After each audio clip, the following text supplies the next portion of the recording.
அண்ணா வணக்கங்கண்ணா. அண்ணா வணக்கங்கண்ணா. ஈரோடு எஸ்ஐ டெக்ஸுங்க. ஃபுல் அண்ட் ஃபுல் ஹோல்சேல் தாங்க. நம்ம கடை வந்து ஈரோட்டில் இருக்குங்க. நம்ம பார்த்தீங்கன்னா லுங்கி கலெக்ஷனுங்க. ரேட்னா 56 ரூபா. ஆனால் வெறும் 56 ரூபா. 56 ரூபா. மூட்னா 5 ரூபா கூட. இது வந்து கட்டுக்கு 100 தாங்க வரும். 100 தான் எடுக்க முடியும். ஓகேண்ணா. இதில் 1 2 தரமாட்டோம். 56 ரூபா ஸ்டார்ட். 56 ரூபா. ஓகேண்ணா. இது பார்த்தீங்கன்னா 60 ரூபாங்க. 60 ரூபா ஹாஸ்டல் லேபிள் போட்டுருக்கோம். இது கட்டுக்கு 20 வரும். 20 தான் எடுக்க முடியும். கட்டு வந்துடும். ஆமாம், மேக்ஸிமம் 5000 ரூபாங்க. சரி, சாம்பிள் ஒன்று காட்டுங்க. சாம்பிளுக்கு ஒன்று காட்டுறாங்க. இது வந்து 60 ரூபாங்க. ஓகேண்ணா. இது வந்து 65 ரூபாங்க. வெறும் 65 ரூபா. ஆமாம். இது வந்து 70 ரூபாங்க. ஓகேண்ணா. இது வந்து 75 ரூபாங்க. இதுலேயே 2.25 70 ரூபா.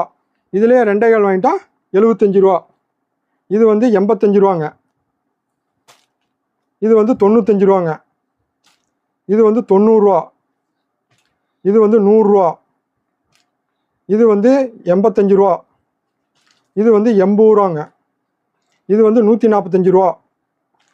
இது வந்து 175 ரூபா.